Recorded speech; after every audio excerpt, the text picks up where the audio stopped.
السلام علیکم ورحمۃ اللہ۔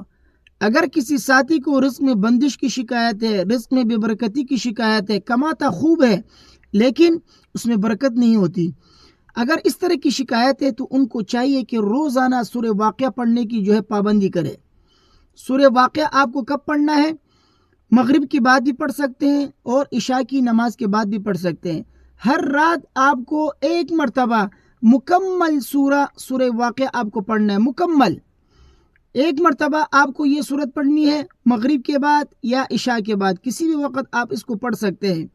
انشاءاللہ رزق میں بے انتہا برکت ہوگی۔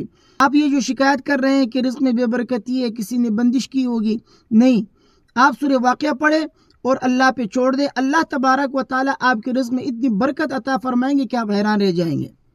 ایک دو اضافی عمل بھی آپ کو بتاتا ہوں، اگر آپ نے اس پر عمل کر لیا اور پابندی کی آپ نے، یقین مانیے زندگی میں آپ کو کبھی یہ شکایت نہیں ہوگی۔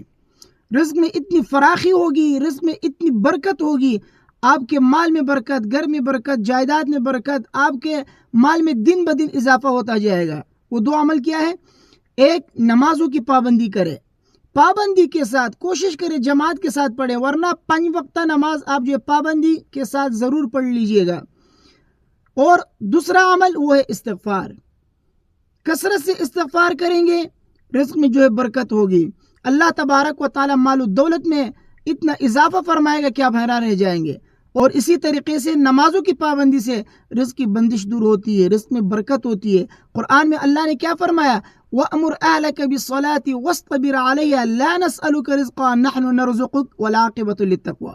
نبی کریم صلی اللہ علیہ وسلم اپنے گھر والوں کو نماز پڑھنے کا حکم دیا کرتے تھے جب بھی رزق کا مسئلہ ہوتا، تو نماز کے پڑھنے سے رزق کی بے برکتی دور ہوتی ہے، نماز کے پڑھنے سے رزق میں فراخی ہوتی ہے، رزق میں اللہ تبارک و تعالیٰ برکت عطا فرماتے ہیں۔ تو ہر رات آپ کو سورہ واقعہ کی تلاوت کرنی ہے اور نمازوں کی پابندی کرنی ہے اور اسی طریقے سے کثرت سے استغفار کرنا ہے۔ پھر دیکھیے کہ آپ کی زندگی کس طریقے سے اللہ تبارک و تعالیٰ خوشیوں میں تبدیل فرماتے ہیں۔ ویڈیو کو اپنے دوستوں کے ساتھ لازمی شیئر کیجیے گا، مجھے اپنے دعاؤں میں یاد رکھیے۔ السلام علیکم ورحمۃ اللہ۔